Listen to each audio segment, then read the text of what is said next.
Hello everyone, मैं मुमताज गुप्ता। आज देखेंगे 1 जनवरी 2022 को जो सीटेट का पेपर हुआ था, सेकंड पेपर, उसका हम सोशल साइंस वाला पार्ट देखेंगे। आइए शुरू करते हैं। 31 से स्टार्ट करेंगे हम, क्योंकि 31 से ही एग्जाम में स्टार्ट होता है। तो ये 2022 में जो एग्जाम हुआ था वही है 31।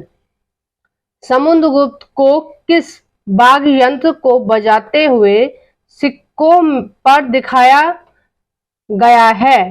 पहला है तानपुरा, दूसरा है सितार, तीसरा है वीणा, चौथा है बांसुरी। तो इसका जो सही आंसर हो जाएगा, अगर आपको पहले पता चल जाता है ना सही आंसर, तो आप प्लीज कमेंट बॉक्स में बता दिया करो। इससे क्या है, आपकी प्रैक्टिस हो जाती है। इसका हो जाएगा क्वेश्चन नंबर ऑप्शन नंबर तीसरा सही हो जाएगा कि वीणा बजाते हुए उसको सिक्कों पर दिखाया गया है। और देखिए, ये गुप्त वंश के बहुत ही प्रतापी राजा थे। तो और इनके दरबार में रहते थे हरिसेन। हरिसेन इनके दरबार में रहते थे, और वो एक लेखक थे, है ना, इतिहासकार थे। और उन्होंने कई सारी पुस्तकें भी लिखी हैं, और उन्होंने ही प्रयाग प्रशस्ति लिखी थी। ठीक है, या प्रयाग प्रशस्ति जो है वो गुप्त वंश के बारे में बताती है ना। और इनको जो समुद्रगुप्त थे उनको नेपोलियन भी कहा जाता है। नेपोलियन इसलिए कहा जाता है, जो यूरोप में नेपोलियन था, फ्रांस में जो नेपोलियन था, उसकी तुलना समुद्रगुप्त से की गई है। क्योंकि जो समुद्रगुप्त थे वो पहले ऐसे शासक थे जिसने किसानों के बारे में बहुत ज्यादा सोचा। ठीक है, किसानों के बारे में, जनता की भलाई के लिए उन्होंने बहुत सारे कार्य किए। मतलब जनता के लिए क्या सही है वो चीज की। गरीबों के बारे में बहुत सारे ऐसे नियम बनाए, गरीबों को दान करना है। और जो लगान होता था, पहले तो बहुत ज्यादा लिया जाता था किसानों से, लेकिन इन्होंने क्या है, काफी हद तक बहुत कम कर दिया था लगान लेना। और किसानों को बहुत सारी सुविधा नहीं थी, इसलिए इनको नेपोलियन भी कहा जाता है। एक बारी में आपको वो इसके 10 राजा हुए, 10 राज्य राजाओं ने शासन किया था गुप्त वंश में। और तो मैं इसको आपको बता देती हूँ, कई बार पूछ लिया जाता है। पहला है श्रीगुप्त, दूसरा है घटोत्कच, तीसरा है चंद्रगुप्त फर्स्ट, और चौथा है समुद्रगुप्त। ये चौथे नंबर के थे समुद्रगुप्त। और पांचवा है रामगुप्त, छठा है चंद्रगुप्त सेकंड, उसके बाद है कुमारगुप्त फर्स्ट, और सबसे लास्ट में स्कंदगुप्त। तो जो सबसे ज्यादा इंपॉर्टेंट है वो एक तो समुद्रगुप्त है। ठीक है, वो आपकी 6 क्लास के एनसीईआरटी में दिया हुआ है। ठीक है, और अगर आप आगे वाली क्लासों में पढ़ेंगे तो एक स्कंदगुप्त और चंद्रगुप्त सेकंड, ये 3 जो राजा थे, ये सबसे ज्यादा इंपॉर्टेंट इनकी भूमिका रही इस वंश में, गुप्त वंश में। आइए नेक्स्ट देखते हैं 32। ए, बी और सी कथनों को पढ़िए और सही उत्तर का चयन कीजिए। लगभग 200 साल के भीतर मगध सबसे महत्वपूर्ण जनपद क्यों बन गया? मतलब ऐसे क्या कारण थे जो मगध जो था वो सबसे महत्वपूर्ण जनपद बन गया? ठीक है, जनपद एक तरह से आप राज्य मान सकते हैं उस टाइम पे। ठीक है, उस टाइम पे राज्य को जनपद बोला गया है। तो देखो, पहले तो आप ये समझिए कि मगध क्या, किस स्थान का नाम है। मगध है ये जो बिहार है ना, बिहार के आसपास के इलाके और बिहार, ये मिलके क्या है, मगध है। देखो, आज तो आपको बिहार बहुत छोटा सा लगेगा मैप में, ठीक है, लेकिन इतना छोटा नहीं है। पहले जो था ना, इतना छोटा नहीं था बिहार। बिहार क्या था, आज का बिहार, उड़ीसा, छत्तीसगढ़, बंगाल, ठीक है, और बांग्लादेश के भी कुछ हिस्से, इतना बड़ा था मगध। ठीक है, पहले। तो अब देखते हैं इसके बारे में कौन सा ऑप्शन सही है। पहला, कई नदियां जैसे गंगा और सोन मगध से होकर बहती थी, ये बात सही है। दूसरा है, मगध का एक हिस्सा जंगलों से भरा था, है ना, ये भी सही है। और जो तीसरा है वो है, इस क्षेत्र में लौह अयस्क की खदानें हैं, तो ये भी सही है। यहाँ पर लौह अयस्क की भी खदानें हैं और यहाँ पे कोयले की भी खदानें हैं। ठीक है, दोनों खदानें हैं। और जो आपको पता ही है, झारखंड में सबसे ज्यादा लोहे की और कोयले की खदानें हैं। टिस्को भी तो वही है ना, टिस्को जो कंपनी है वो वहीं पर है। टिस्को संयंत्र वहीं पे स्थापित किया गया है, जिसके अध्यक्ष आजकल रतन टाटा जी हैं। क्वेश्चन नंबर 33, अभिकथन ए, रोमन साम्राज्य ने दक्षिण भारत में व्यापार किया। कारण है दक्षिण रोमन सोने के सिक्के मिलते, एक मिनट, दक्षिण भारत आएगा, ठीक है, दक्षिण रोमन नहीं आएगा, ये गलत टाइप हो गया। दक्षिण भारत में भारत और आएगा यहाँ पे, दक्षिण भारत में। देखो दक्षिण भारत, पहले तो आप जान लीजिए दक्षिण भारत क्या है। नर्मदा नदी से नीचे नीचे, ठीक है, नर्मदा और ताप्ती नदी जो है वो क्या है, एक तरह से डिवाइड करती हैं दक्षिण भारत और उत्तर भारत को, ठीक है। तो नर्मदा नदी से नीचे नीचे क्या है, एक बार मैं आपको मैप में दिखा देती हूँ, कई लोगों को नहीं पता होता। एक मिनट,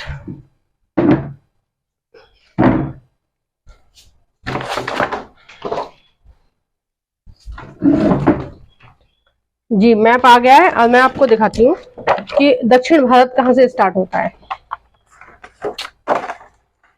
देखिए यहाँ के लगभग क्या है, जो नर्मदा नदी है, तो नर्मदा नदी कहाँ से कहाँ तक बहती है, ये बहती है पूर्व से पश्चिम की तरफ, ठीक है।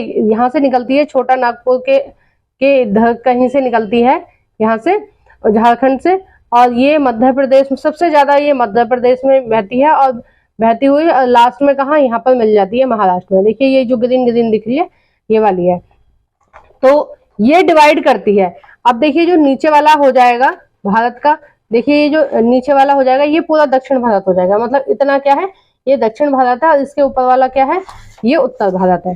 तो कौन डिवाइड करता है, नर्मदा और ये जो ताप्ती नदियां हैं ये एक तरह से डिवाइड करती हैं दक्षिण भारत और उत्तर भारत में, ठीक है। तो देखो दक्षिण भारत, ये इसमें अभिकथन कहा गया था कि रोम से क्या है, दक्षिण भारत का व्यापार चलता था, और दक्षिण भारत में कहाँ से चलता था, मेनली ये गुजरात से चलता था, है ना।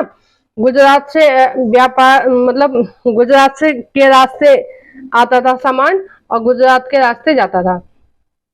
तो इन्होंने बोला है कि जो दक्षिण भारत है ना, उसमें क्या है, रोम के सिक्के मिले हैं, रोमन सिक्के मिले हैं। तो ये मतलब एक तरह से ये प्रमाण है कि भारत का उसके साथ व्यापार था, रोम के साथ, क्योंकि रोम के जो सिक्के थे वो भारत में मिले हैं। तो देखिए ये दोनों सही हैं, और जो आर है वो एक ही सही व्याख्या कर रहा है, तो इसका जो ऑप्शन हो जाएगा वो पहला सही हो जाएगा। आइए नेक्स्ट देखते हैं 34, निम्नलिखित में से कौन सा मध्ययुगीन काल के वाणिज्य शहर का लक्ष्य या रूपक है। मध्ययुगीन काल, ठीक है, मध्ययुगीन काल की बात चल रही है। तो अब देखते हैं ऑप्शन। पहला है मंदिर अर्थव्यवस्था एवं समाज दोनों के लिए ही महत्वपूर्ण होता था, जो वाणिज्य शहर था वो, ठीक है। दूसरा है यह राजाओं की राजधानी होता था। तीसरा है वहां सामान्य मंडिपिका होता था। चौथा है पुरोहितों एवं तीर्थ यात्री वहां के नागरिकों और यात्रियों की मुख्य संरचना संयोजना बनाते थे। तो इसका जो सही आंसर हो जाएगा वो तीसरा हो जाएगा। देखो वाणिज्य का मतलब हो गया, वाणिज्य शहर का मतलब हो गया कि वहां पर क्या होगी, मार्केटें होंगी, ठीक है। आईटी सेक्टर तो था नहीं तब क्या था, मार्केट जो होंगी जहां व्यापार हो रहा होगा वो वाणिज्य शहर होगा। वाणिज्य के अंतर्गत आती है ना, व्यापार बिजनेस ये सब किसके अंतर्गत आती है, वाणिज्य। तो वाणिज्य शहर होगा, इसका मतलब वहां व्यापार होता होगा। अगर आप लोग छोटे शहर के हैं या आप लोग गांव से रिलेट करते हैं तो आपको पता होगा कि जो आज भी गांव में और छोटे शहरों में क्या बोलते हैं, मंडी जा रहे हैं, हम लोग मंडी से सामान लेने जा रहे हैं, सब्जी मंडी जा रहे हैं या चारा मंडी जा रहे हैं, चारा खरीदने गाय भैंसों के लिए। तो मंडी का प्रयोग होता है, ये वही वाली मंडी है, ठीक है। मंडी का प्रयोग करते हैं ना, सब्जी मंडी जा रहे हैं या चारा मंडी जा रहे हैं या फल मंडी जा रहे हैं। तो जो मंडी शब्द है वो यही है, मतलब उस आज की जो मंडी शब्द जो प्रयोग करते हैं हम मार्केट के लिए, ये वही मंडी का है। आइए नेक्स्ट देखते हैं 35। इतिहास के अवधिकरण यानी कालक्रम पर कथन ए, बी और सी पर विचार कीजिए तथा सही उत्तर का चयन कीजिए। पहला है ए, बी, इसके इसके ऑप्शन वो नहीं लिखा गया है पूरा, तो इसको क्वेश्चन को छोड़ना पड़ेगा। 36 देखते हैं। 36 बाजारों के संदर्भ में ए और बी कथनों पर विचार कीजिए तथा सही उत्तर का चयन कीजिए। पहला, बंजारे लोग सबसे महत्वपूर्ण व्यापारी खानाबदोश थे। दूसरा है, अलाउद्दीन खिलजी ने बंजारों से नगर के बाजारों तक अन्न को पहुंचाने का काम करवाया।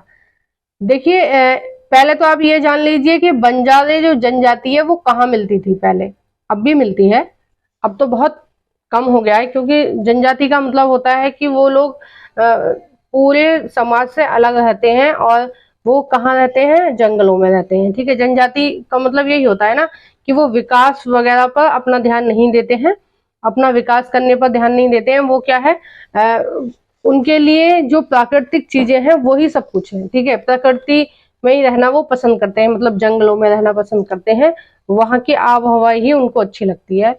और वो ऐसे जैसे हम लोग सिस्टमेटिक तरीके से घर बना के रहते हैं, वो ऐसे नहीं रहते हैं। तो जनजातियां वो होती हैं।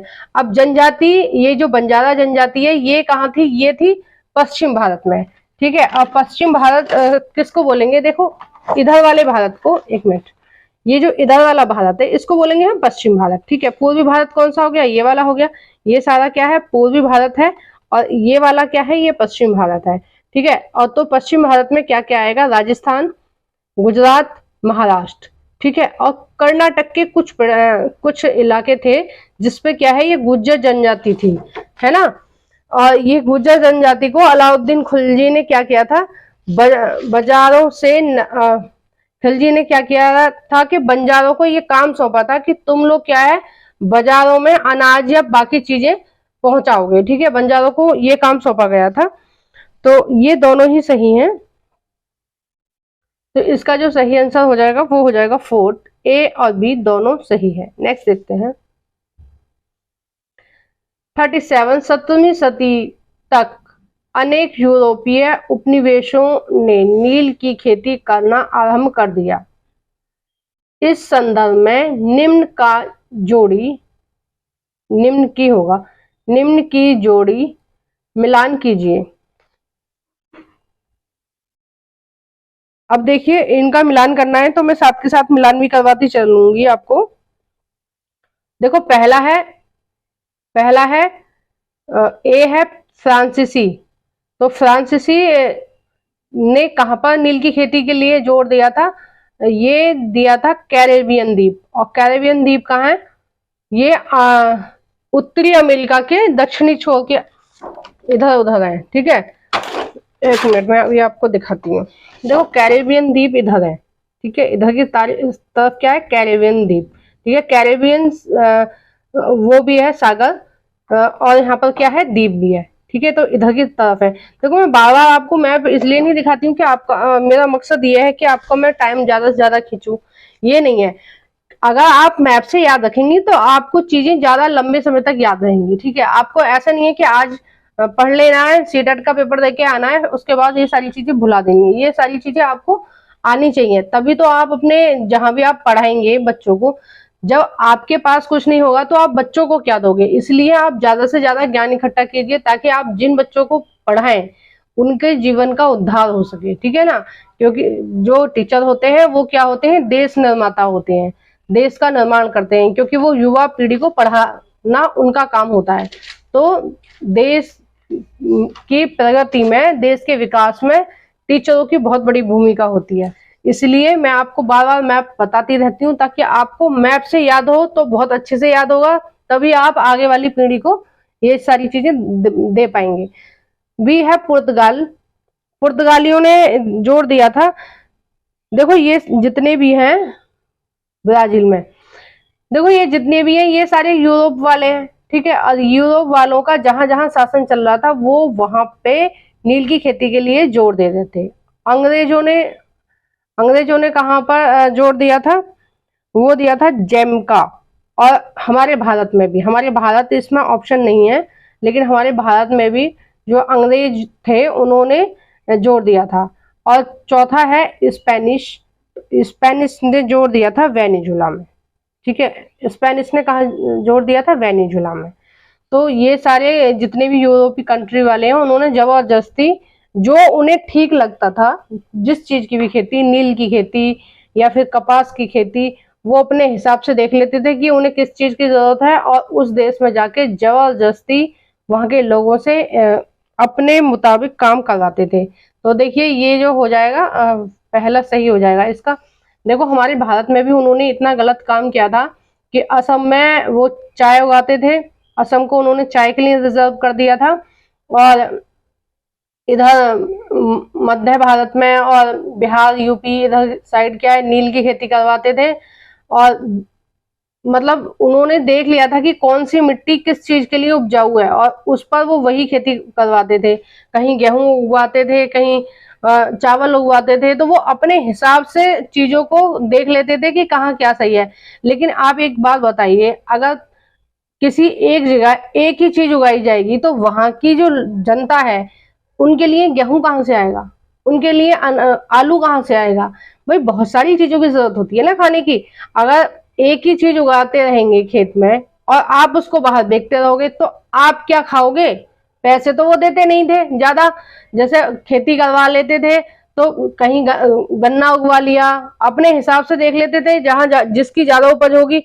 अब वहां के महाराष्ट्र में जैसे उन्होंने गन्ना उगवा लिए तो उन्होंने गन्ने बेच दिए, या फिर उनकी फसल नष्ट हो गई या कुछ भी कारण से उनको पैसे नहीं मिलते थे पर्याप्त, और वो पूरी जो साल है वो भूखे रहकर ही टाइम काटते थे, एक एक टाइम खाना खा के भी लोग रहते थे। तभी तो पहले बहुत ज्यादा था मृत्यु दर।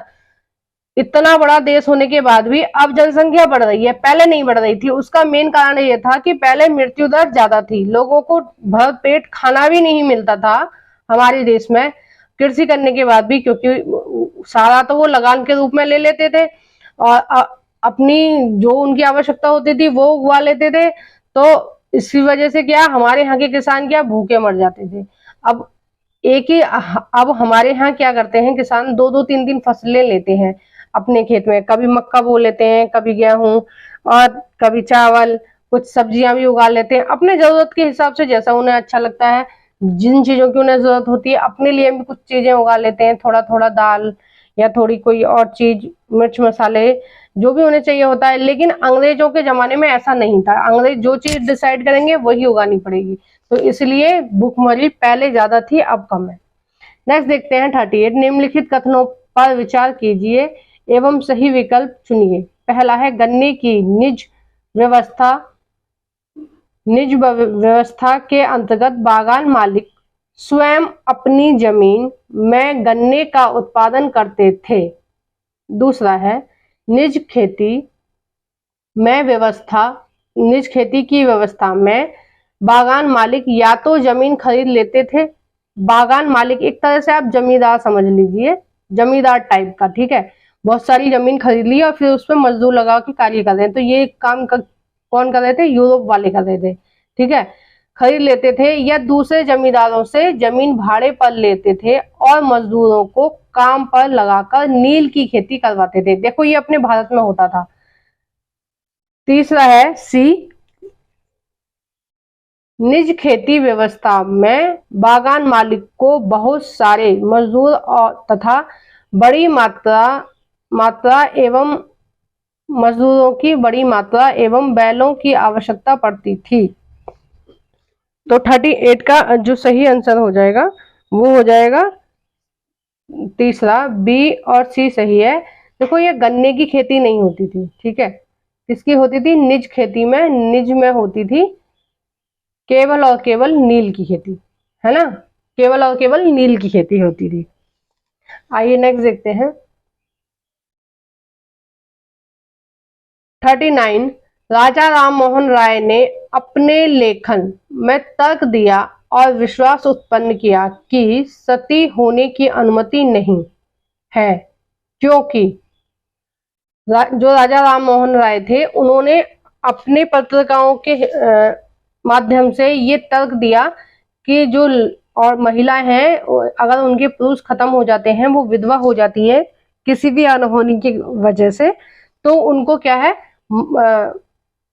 आत्महत्या करने की जरूरत नहीं है। सती एक तरह से आत्महत्या ही होता है। ठीक है, सती क्या होता है, अगर किसी का पति खत्म हो जाएगा, मर जाएगा, तो वो महिला भी अपने पति के साथ उसी चिता पर बैठ जाती थी या फिर कहीं और अग्नि समाधि अपनी ले लेती थी, मतलब जलती हुई आग में कूद जाती थी। जौहर जो होता है वो बहुत सारी महिलाएं एक साथ मिलकर अग्नि में कूद जाती हैं, उसको बोलते हैं जौहर। और जो अकेली महिला चिता पर बैठती है या खुद ही मतलब अपने पति के साथ दफन हो, मतलब जल जाती है, या फिर अलग से कोई व्यवस्था करके वो अलग से आत्महत्या कर लेती है, एक तरह से ये आत्महत्या ही थी, तो उसकी अनुमति नहीं थी। तो इन्होंने राजा राम मोहन राय ने बहुत सारे ऐसे कार्यक्रम चलाए जिससे क्या है सती प्रथा को रोका जा सके। ठीक है, सती प्रथा की रोकथाम के लिए इनकी बहुत बड़ी भूमिका थी राजा राम मोहन राय की। उसका मेन कारण ये था कि इनके ही घर में इनकी एक भाभी थी, वो विधवा हो गई थी, तो उन्होंने इस चीज को समझने की कोशिश करी कि मतलब ऐसा क्यों होता है महिलाओं के साथ और महिलाओं को ऐसा क्यों करना चाहिए, नहीं करना चाहिए। अगर किसी कारण से उनके पति की मृत्यु हो जाती है तो वो जी सकती है ना, और भी सारे रिश्ते हैं, उनके मम्मी पापा हैं, उनके बच्चे हैं, उनके सहारे वो रह सकती हैं, है ना। और आजकल महिलाओं को पढ़ाने के लिए इसीलिए ज्यादा जोर देना चाहिए सभी लोगों को कि अगर आपकी बेटी के लाइफ में कुछ भी दिक्कत होती है तो वो अपना कमा के और अपना और अपने बच्चों का पेट पाल सके। इसलिए महिलाओं को पढ़ा लिखा होना चाहिए 101%। चाहे लड़के कम पढ़े लेकिन लड़कियों को जरूर पढ़ना चाहिए, क्योंकि उन पर जो लड़कियां हैं उन पर अपनी भी जिम्मेदारी होती है और अपने बच्चों की भी जिम्मेदारी होती है। 39 में हम ऑप्शन देख लेते हैं। पहला है अंग्रेजों के विरुद्ध। अंग्रेज इसके खिलाफ या विरुद्ध थे। देखो ये बात बिल्कुल गलत है। अंग्रेजों ने राजा राम मोहन राय के कहने से इस नियम को लेके आए थे, वो खिलाफ नहीं थे, वो तो चाहते थे कि मतलब बिना मतलब की महिलाएं आत्मदाह कर रही हैं, तो ये चीज गलत है। दूसरा है प्राचीन ग्रंथ इसका समर्थन नहीं करते थे। तो देखो इसका ये आंसर सही है कि प्राचीन ग्रंथों में कहीं भी सती प्रथा की अनुमति नहीं थी और कहीं भी ये चीज नहीं लिखी हुई है कि जो महिलाएं अगर उनका पुरुष खत्म हो जाता है किसी कारण से तो उन्हें आत्महत्या कर लेनी चाहिए या अग्नि समाधि ले लेनी चाहिए। तो उन्होंने क्या ये इस तरह का तर्क दिया ताकि जो लोग हैं इसके प्रति जागरूक हों और आसपास में जो भी महिलाएं ऐसा कर रही हैं उन्हें नहीं करना चाहिए। देखो तीसरा चौथा ऑप्शन भी हम पढ़ लेते हैं जल्दी से। प्राचीन ग्रंथ जो सती प्रथा का समर्थन करते थे उनको फेंक देना चाहिए। ये तो गलत है क्योंकि हमारी किसी भी ग्रंथ में इस तरह की चीजें नहीं लिखी हुई हैं।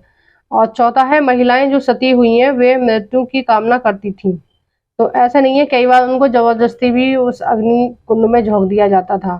ठीक है, घर वाले भी इस चीज को मतलब अगर कोई प्रथा बन जाती है तो फिर तो पूरा समाज उस पर एग्री हो जाता है ना कि हाँ सही है। अगर कोई सती नहीं भी हो रही है फिर उसको गलत समझा जाता है कि देखो इसने कितना गलत काम किया है, ये सती नहीं हुई, अपने पति के साथ नहीं गई।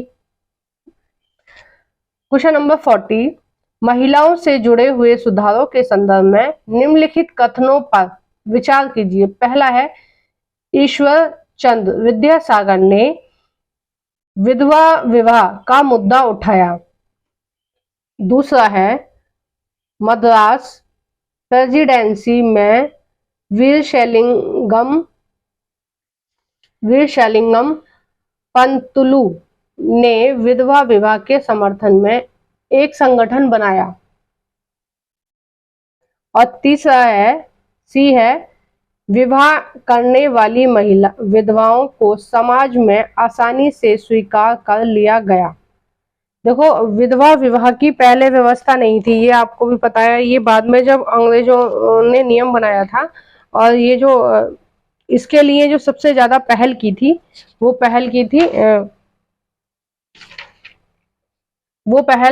ईश्वर चंद्र विद्यासागर जी ने की थी। और सबसे ज्यादा पहल इन्होंने की थी, ईश्वर चंद्र विद्यासागर जी ने, इस नियम को बनाने के लिए कि विधवाओं को क्या है, पुनर्विवाह का अधिकार मिलना चाहिए, और अगर उनके पति की मृत्यु हो जाती है तो उनको दूसरी शादी करने की अनुमति होनी चाहिए, और समाज को इस चीज को स्वीकारना चाहिए जैसे आजकल होता है। लेकिन अगर आप पहाड़ी इलाकों में जाएंगे तो बहुत सी जनजातियां ऐसी हैं जिसमें अभी भी अगर महिला किसी भी एज में विधवा होती हैं, इवन शादी के 1-2 महीने बाद भी अगर वो विधवा हो जाती हैं, अगर उनके पास बच्चा भी नहीं है, तब भी वो पूरी जिंदगी विधवा का ही जीवन व्यतीत करती हैं, दूसरी शादी नहीं करती हैं। ठीक है, ये चीज गलत है। होनी चाहिए कि अगर किसी वर्ष आपके साथ कोई अनहोनी हो गई है तो आप दूसरी शादी कर लीजिए, क्या हो गया। इसका जो सही आंसर हो जाएगा, देखो पहला भी सही है और इसमें दूसरा भी सही है, तो इसका हो जाएगा सेकंड वाला सही हो जाएगा, दूसरा ए और बी दोनों सही है। तो इसी तरह की और वीडियोस के लिए सब्सक्राइब करें मेरा चैनल एनसीईआरटी मंतेश गुप्ता। आपको मेरी वीडियो कैसी लगती है प्लीज आप कमेंट बॉक्स में बताएं, और मेरे चैनल को प्लीज सब्सक्राइब कीजिए अगर आप चैनल को पहली बार विजिट कर रहे हैं तो। और मेरी चैनल पे एनसीईआरटी बहुत ही विस्तार से पढ़ाई जा रही है, बहुत ज्यादा डिटेल में पढ़ाई जा रही है। पहले मैं एनसीईआरटी का कोई भी चैप्टर पढ़ाती हूँ, उसके बाद मैं आपको उसी चैप्टर से रिलेटेड क्वेश्चन आंसर कराती हूँ जो भिन्न भिन्न एग्जाम में पूछे जाते हैं। तो प्लीज मेरे चैनल को सपोर्ट कीजिए और चैनल को सब्सक्राइब करके रखिए और लाइक करिए। Thank you for watching everyone.